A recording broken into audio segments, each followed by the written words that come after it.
सभी बहुजन नायकों को अभिवादन करता हूं। मंचासीन वक्तागण जो सभी हमारे आंदोलन के ही अ, लोग हैं, और यहाँ बैठे सभी मूल निवासी भाइयों और बहनों,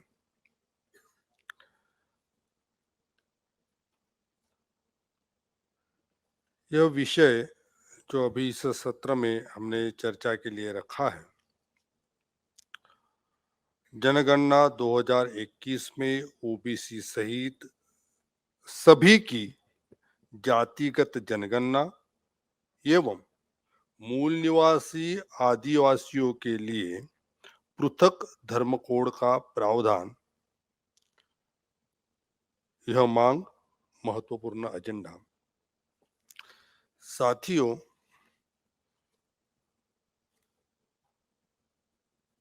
ये मुख्यतः दो अलग अलग समुदायों से संबंधित विषय आपको महसूस होता है, मगर इस देश के सभी एससी, एसटी, ओबीसी और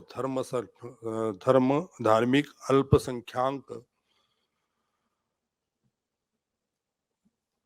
85%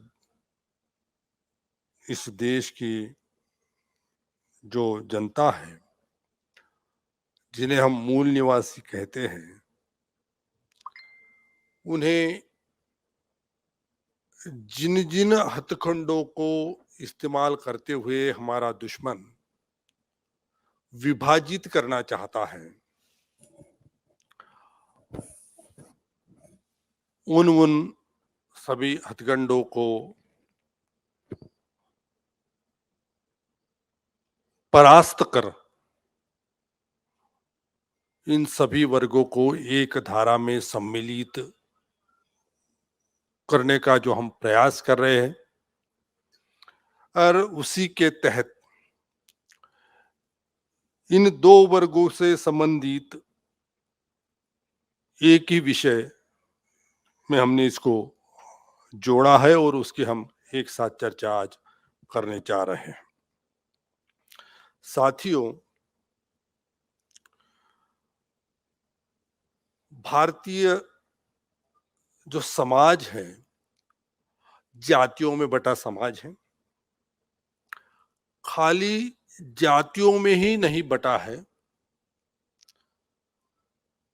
तो उनका स्तर ऊपर नीचे है। जो जितना ऊपर है और जो जितना नीचे है, उन जातियों में जो लोग हैं, उनका सामाजिक, शैक्षणिक, आर्थिक, रोजगार, निवास और मान सम्मान, इन सभी मुद्दों पर वही स्तर है। जो जाति का स्तर है, वही उस जाति में जो लोग हैं उनका स्तर है।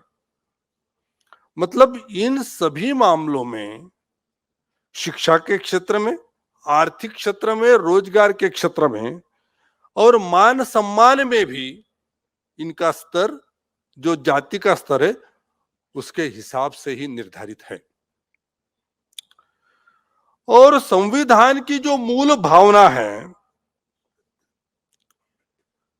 संविधान की मूल भावना इन सभी को एक स्तर पर और इन सभी क्षेत्रों में, तो सामाजिक, शैक्षणिक, आर्थिक, रोजगार, मान सम्मान, इन सभी विषयों में एक स्तर पर लाना चाहता है।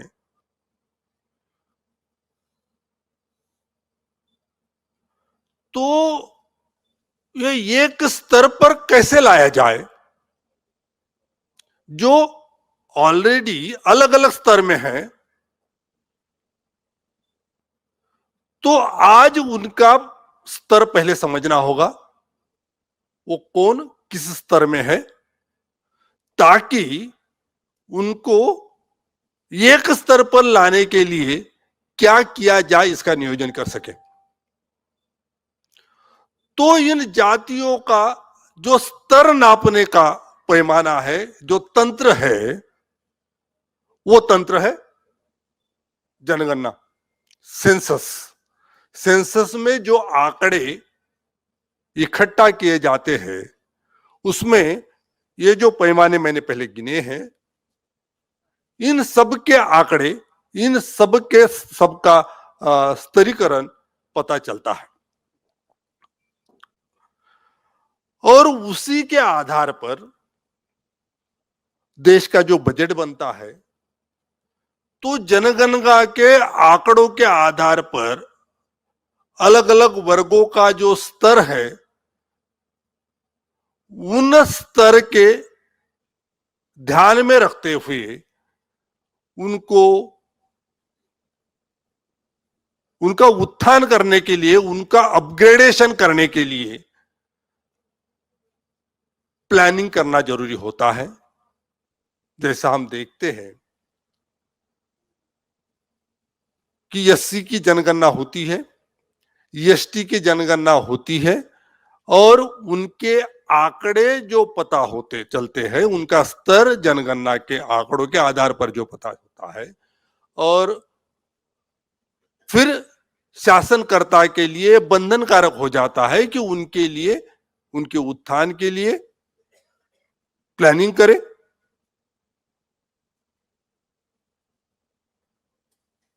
फिर वो ट्राइबल प्लान, एससी के लिए स्वतंत्र प्लानिंग, एसटी के लिए स्वतंत्र प्लानिंग जो हम देखते हैं, वो उसी का ही हिस्सा है। आज तक स्वतंत्र भारत में ओबीसी की ऐसी कोई जनगणना नहीं हुई, इसलिए ओबीसी में जो जातियां हैं, उनका आज इन सभी पैमानों पर क्या स्तर है, वह पता ही नहीं हुआ। हम सुप्रीम कोर्ट में जो केसेस ओबीसी से संबंधित गए, उसमें भी देखते हैं कि न्यायपालिका में भी उनके आज के आंकड़े उपलब्ध नहीं है, ये कारण बताकर वो देने से नकारा गया। एक तो जनगणना में आंकड़े इकट्ठा नहीं,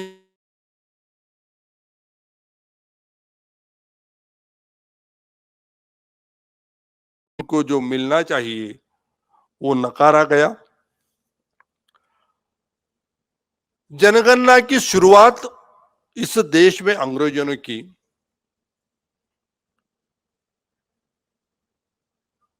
वो तो विदेशी थे,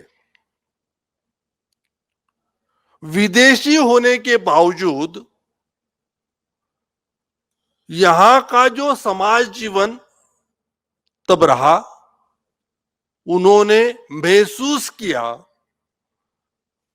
कि यहां एक व्यक्ति जिसे खूब सारी चीजें उपलब्ध है, और एक ऐसा तबका है जिसको कुछ भी उपलब्ध नहीं है, वो बहुत बुरी स्थिति में जीता है।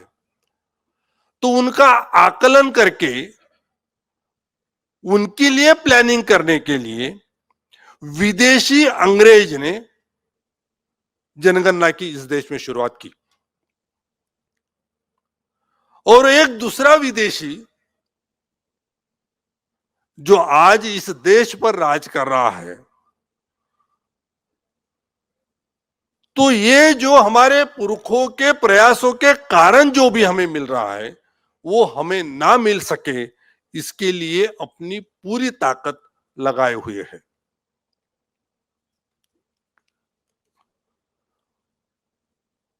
इसके पीछे, क्योंकि हम देखते हैं कि जनगणना का जब भी मसला आया,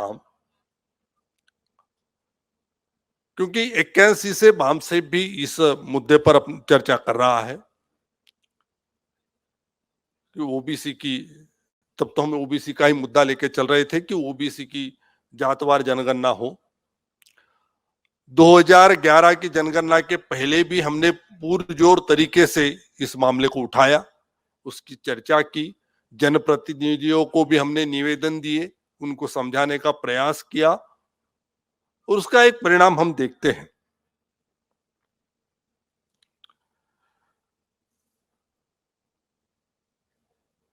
तो आज जनगणना जो हम जातवार जनगणना की डिमांड कर रहा है ओबीसी, उसको कौन विरोध कर रहा है? विरोध किसका है?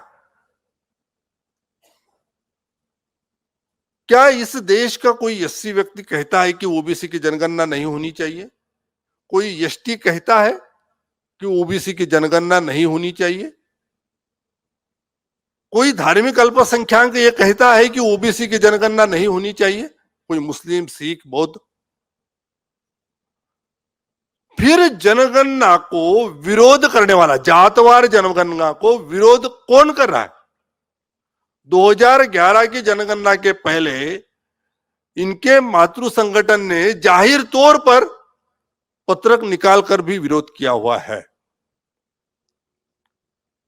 एक जाति है जो विरोध करती है जाति आधारित जनगणना का, वो है ब्राह्मण, और कोई विरोध जातवार जनगणना का नहीं करता है।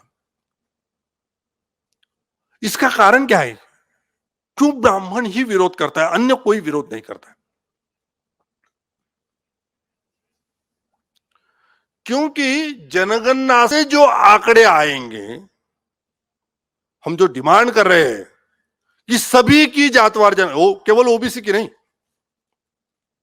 सभी की जातवार जनगणना होनी चाहिए।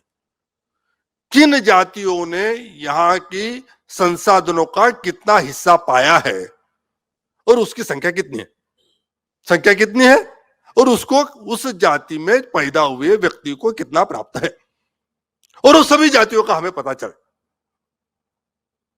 जाति यहां अस्तित्व है और उसी के आधार पर वो हो, ये हमारी डिमांड है। वो विरोध क्यों करता है? क्योंकि उसको पता है कि ये आंकड़े यदि बाहर आएंगे, 31 की जनगणना के मुताबिक 52% ओबीसी था और उसको प्राप्त कितना है, उसको पता है कि उसका बड़ा हिस्सा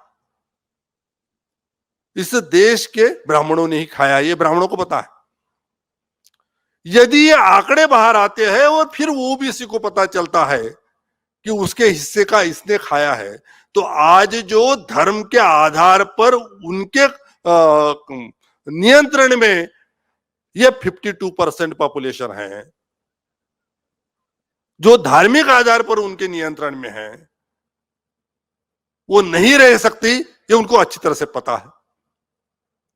इसलिए हर हाल में वो ये चीज नहीं करना चाहते जो डिमांड हम कर रहे हैं। और एक बात हुई, स्वतंत्र भारत में 1948 में जनगणना एक्ट बना, उसमें जाति की प्रश्नावली को हटाकर धर्म की प्रश्नावली को ऐड किया गया।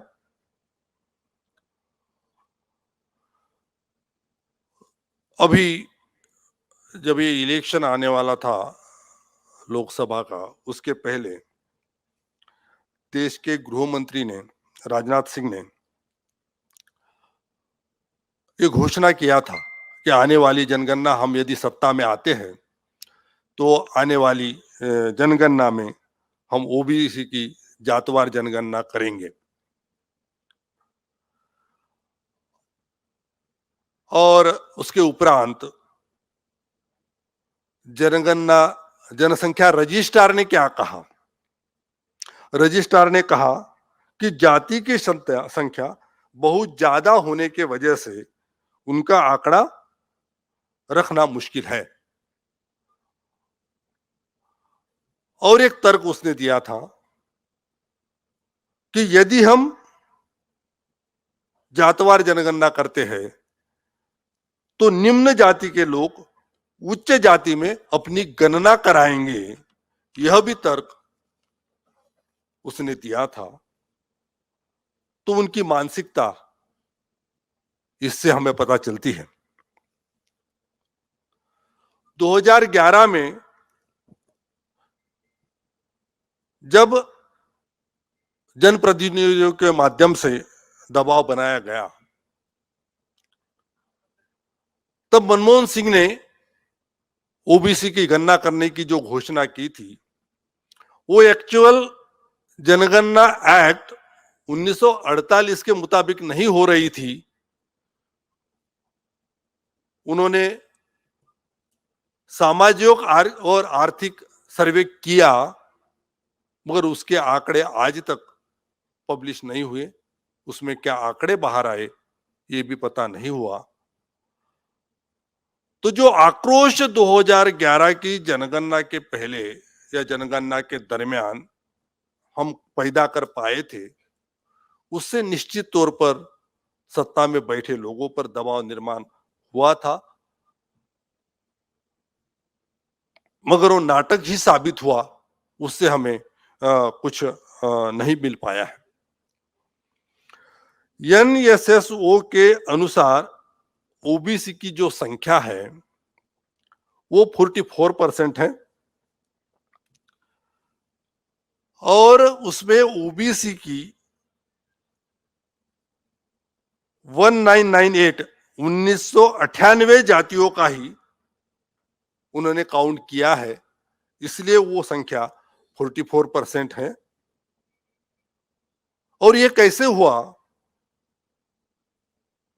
राज्य और केंद्र की लिस्ट को उन्होंने मिलाया और मिला के इतनी जातियां आइडेंटिफाई की 1998, और वो संख्या होती है 44%। इस ढंग से हमारे संख्या के आंकड़ों को कमतल करने का, कमतल आंकने का ये सब प्रयास उनकी तरफ से किया जा रहा है।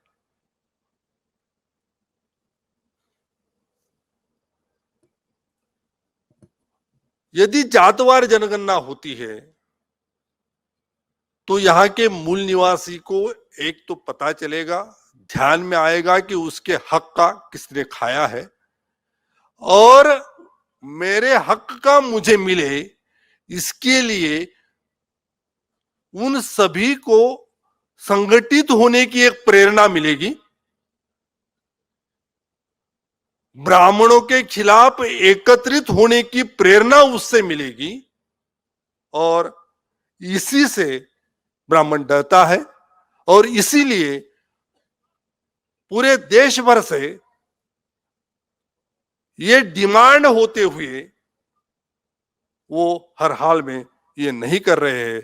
तो हमें और दबाव इसके लिए बनाना पड़ेगा।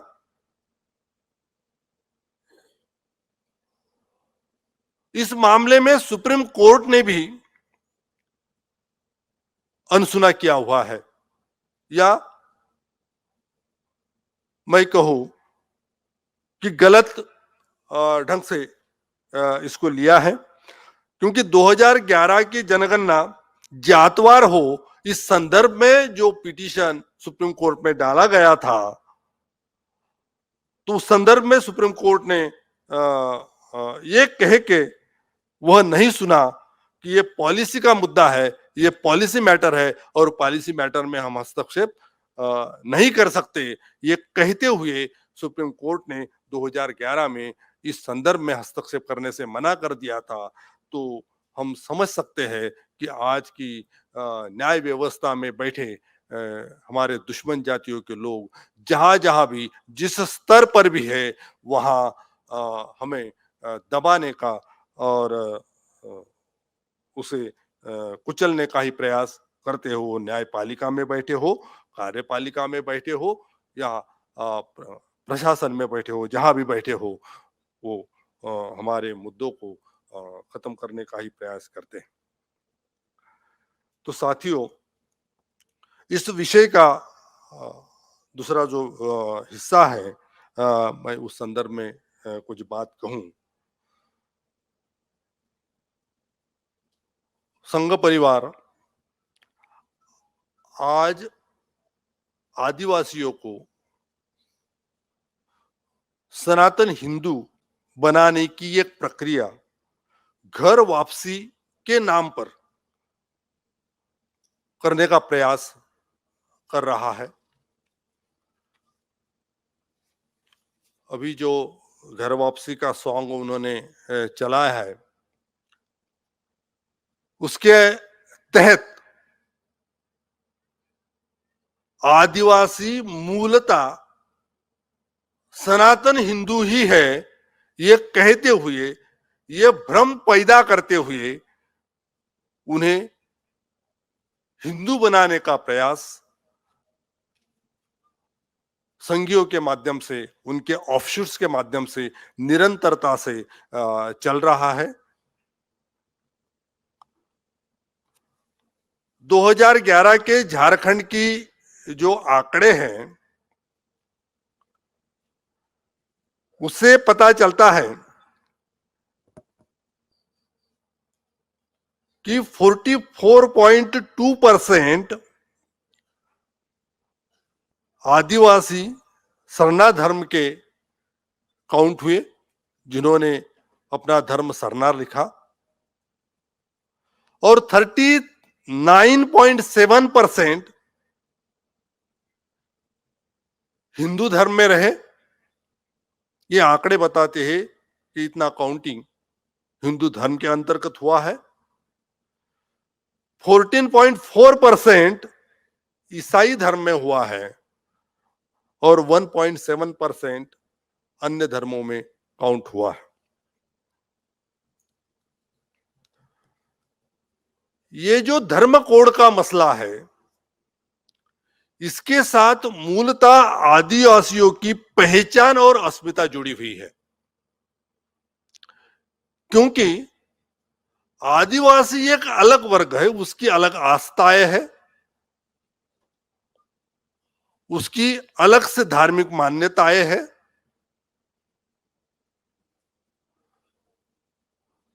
धर्म के कॉलम में जो भी धर्म दिए हैं आज के तारीख में, उसमें वो कहीं नहीं बैठता है, उसकी अलग मान्यताएं हैं।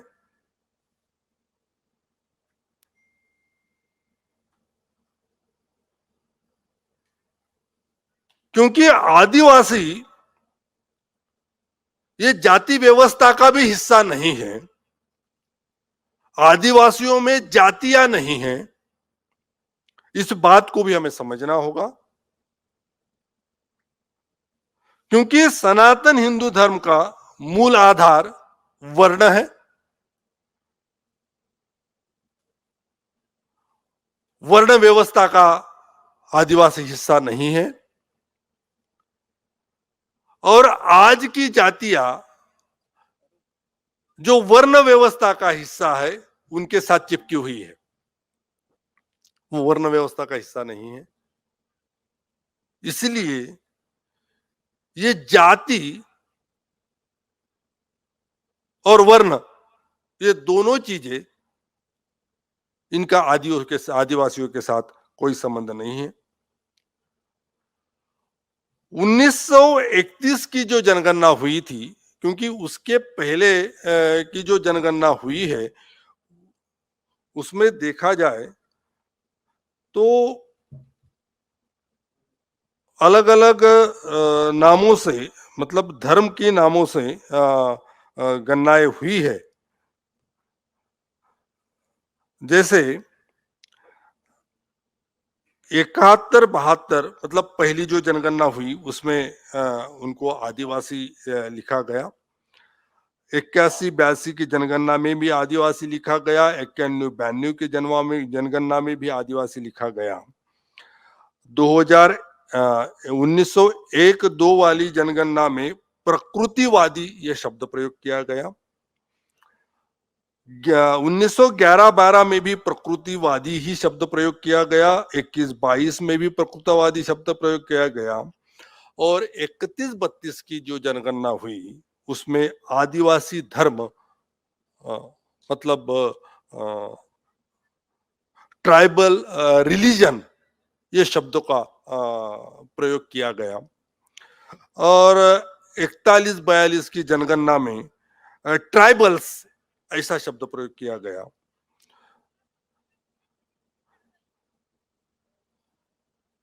हमने इस संदर्भ में ये डिमांड रखनी चाहिए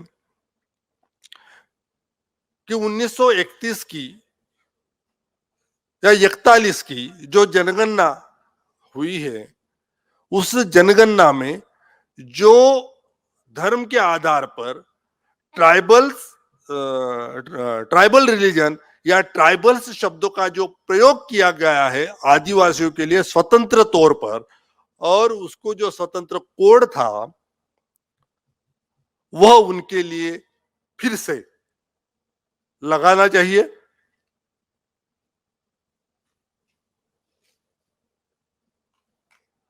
क्योंकि आज जो इस ढंग का कोड या इस ढंग का आइडेंटिफिकेशन उस धर्म के कोड में नहीं होने के कारण उनको बरगलाना, उनको दूसरे धर्म में काउंट कराना ये पॉसिबल हो रहा है, क्योंकि ये जो प्रमुख धर्म है उनको छोड़ के सभी को अन्य में डाल दिया गया है, उनको कोई कोड नहीं है। तो आदिवासियों का ये एक पुरजोर डिमांड हमारे आदिवासी भाइयों की तरफ से हो रही है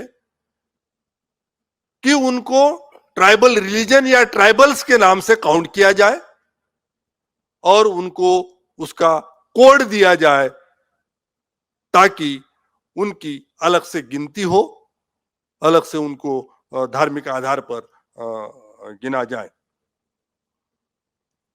क्योंकि आदिवासी ये जो संघियों के तरफ से जो प्रयास हो रहा है उनको हिंदू साबित करने का,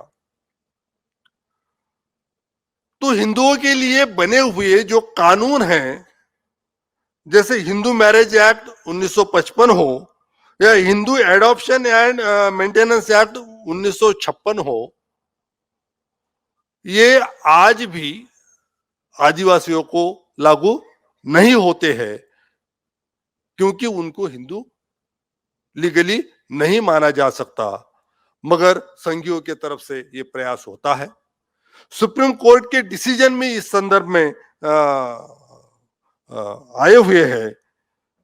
ये 14 फरवरी 2001 का सुप्रीम कोर्ट का डिसीजन है। डॉक्टर सूर्यमणि स्टेला कुजूर बनाम दुर्गाचरण हांसदा, ये एक केस है। और झारखंड उच्च न्यायालय का भी 20 अगस्त 2015 का केस है, राजेंद्र कुमार सिंह मुंडा बनाम ममता देवी। इन दोनों उदाहरण के तौर पर लिया जाए तो ये दोनों प्रकरण में सुप्रीम कोर्ट ने आदिवासियों को हिंदू मानने से पूरी तरह से इनकार किया है और हिंदू एक्ट के तहत फैसला देने से इनकार किया हुआ है। आदिवासियों की ये जो पृथक कॉलम में जनगणना करने की जो मांग है, तो ये किसी नए धर्म को धारण करने या पुराने धर्म को त्यागने की भी नहीं है, इसको भी हमें समझना होगा।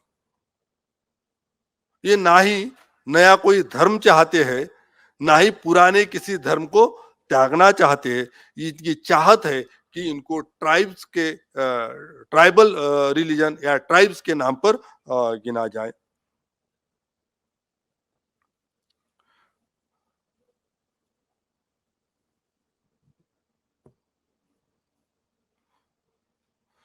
आदिवासियों में जातियां नहीं है, समुदाय होते हैं। इसलिए कुछ विद्वान, जो आदिवासियों के विद्वान, कुछ जाति प्रमाण पत्र की जगह सामुदायिक प्रमाण पत्र चाहते हो, जाति पत्र प्रमाण पत्र भी नहीं चाहते, कास्ट सर्टिफिकेट नहीं, वो सामूहिक प्रमाण पत्र चाहते हैं। वो कास्ट का सर्टिफिकेट भी नहीं चाहते। उनका कहना है कि हम जातियों में विभाजित नहीं है, हमें जो कोई जाति अस्तित्व में नहीं है। कुछ विद्वान ये जनजाति शब्द को भी विरोध करते हैं। वो चाहते हैं कि इसकी जगह आदिवासी शब्द का ही प्रयोग किया जाए।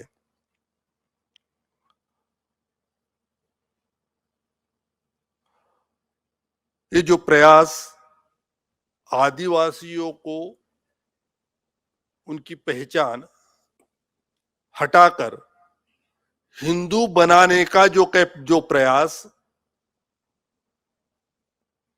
ब्राह्मणवादियों के तरफ से, संघियों के तरफ से जो होता है, तो ये नाम में उनको धोखा महसूस होता है। आदिवासी जो है ना, इस शब्द प्रयोग में ही आदि का रहवासी जो संबोधन आता है, इसलिए वो उसको वनवासी शब्द प्रयोग से पहचान देना चाहते हैं। और ये आदिवासी है तो जो विदेशी है वो उसका विदेशीपन उजागर होने का भी डर उसे महसूस होता है। तो ये उसका विदेशीपन छुपाना और हिंदू बना के अपनी संख्या बढ़ाने का जो प्रयास है, इसके तहत ये करते हुए दिखता है। इसलिए साथियों, अंत में मैं यही कहूंगा कि हमें संगठित तौर पर इस मुद्दे पर आंदोलन खड़ा करना होगा।